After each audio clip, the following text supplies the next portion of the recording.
Women arrived on the UW-Madison campus in 1862 and have been making an impact in academic, social, and athletic areas for all of those 150 years. The women arrived on our campus during the Civil War, probably, and it didn't take them long to become enthusiastic about activity as well as the other things that they were getting into.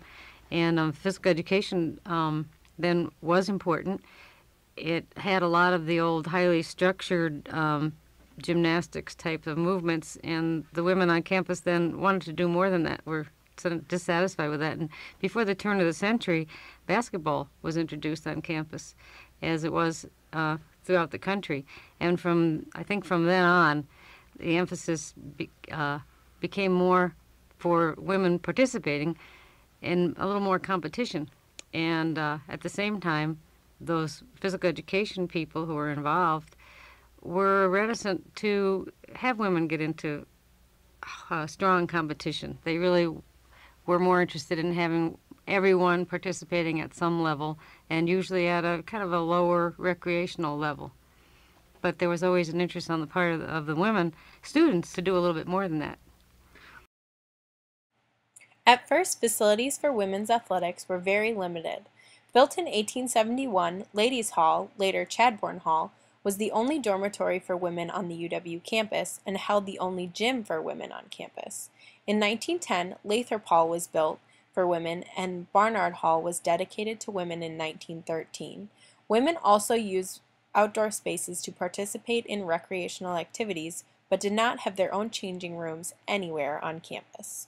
In 1902, the Women's Athletic Association was founded on the UW campus to organize and facilitate women's recreational activities. The organization hosted pageants and performances by female students, as well as camping trips to their cottage on Lake Mendota. Blanche Trilling, a physical education instructor at UW from 1912 until the 1940s, helped expand the WAA and spread the organization to other universities. However, she was the leading voice against competition for women and preached participation.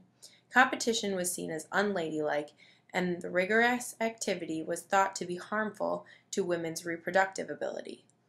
Women were forced to abstain from play during menstruation.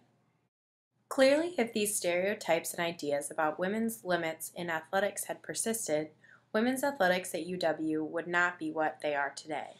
With 12 highly successful women's teams, women's athletics have an impact on the University of Wisconsin and the Madison community. To find out just how great of an impact those stereotypes may have had, and how strong the current impact of women's athletics is, I went straight to the source. What would your life be like if women's interscholastic athletics and competition didn't exist at UW? I mean, the sport wouldn't be nearly as much fun, and there would be a lot less motivation to do it. Like, it's fun to participate in it, but the exciting part of being in sport is competing and going against other schools and seeing how other people do things and watching other people race. Well, I wouldn't be here today without college athletics. And it definitely just takes the fun out of the sport. I mean, being an athlete is all about competition, and it's all about wanting to beat the person next to you, whether it's in the pool or on the basketball court. And when you take that away, you're not playing a sport. You're not having the love for it, or like there's no ambition, or there's no reason to do it. I mean, anyone can go swing on a swing set. I mean, that's what that sounds like. Well, I'd say that the competition in sports definitely not only like it applies to my sport in general in soccer, but it also like has helped me apply to other things in life, in school and in just making right decisions, needing to be more motivated, I think, and have more drive, to do well in life and be successful. And I think that if I didn't have that in sports, I probably would not apply it to my life as well.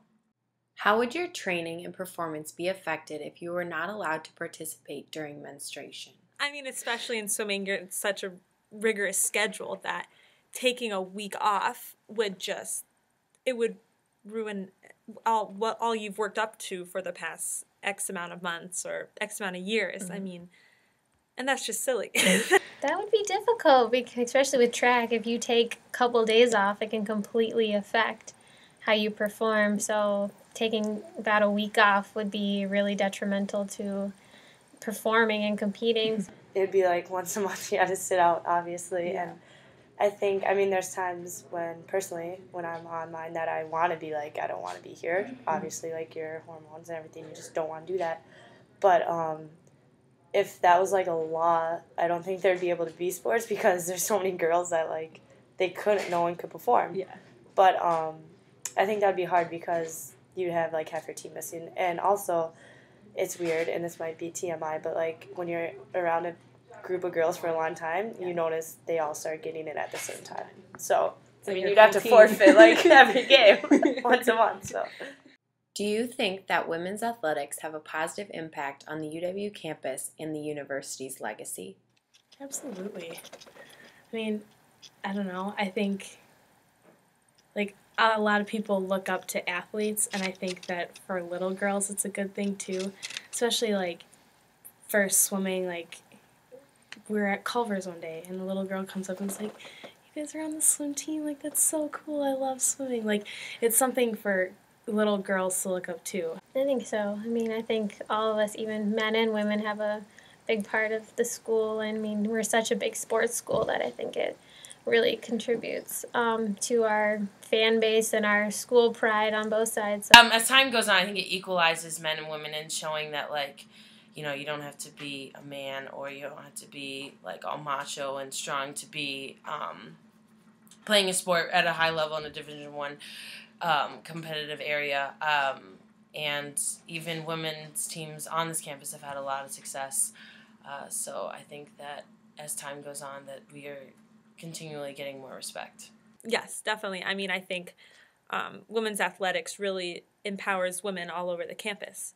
I mean, for women who don't feel like they're good enough to be an engineer, or women who does. I feel like women's athletics just sets the precedent that you can do what men can do, and you can do it better than what men can do at sometimes. And it just really shows that women have power in our community, and women have power everywhere in the world, and we're not just some pretty faces to look at that some guys think we are. And being able to go out there and get sweaty, get dirty, not care what you look like, I mean, that's what it's all about. The women of UW-Madison's continual desire to compete has spanned 150 years, despite almost half that time being ruled by stereotypes that led to little or no competition. Female athletes of today show how opportunities from competition and the lessons learned from it lead to strong, empowered women. Though 150 years of women on the UW campus have seen great gains in the activity, success, and equality of women in Madison,